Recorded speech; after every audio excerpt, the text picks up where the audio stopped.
भर रहेका नेपालीहरूले चितवनलाई सम्झिएका छन्। चितवनले गरेको त्यो आँट र साहसलाई एउटा आशाको रूपमा, एउटा दियोका रूपमा, एउटा फुल्दै गरेको फूलका रूपमा स्वीकार गरेको मैले प्रतिक्रिया पाएको छु।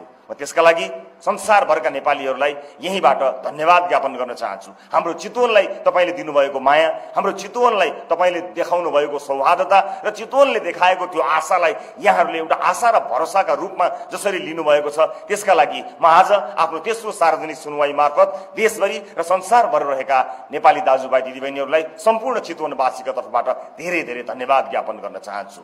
पछिल्लो समय राजनीतिमा विभिन्न इतिहासका कालखण्डमा घटनाक्रमहरूले ती ठाउँहरूको लोकप्रियता या ती ठाउँहरूको चर्चा चलेको छ। विभिन्न ठाउँहरूलाई लिएर विभिन्न ठाउँहरूका काण्डहरू जोडिँदै आएका छन्।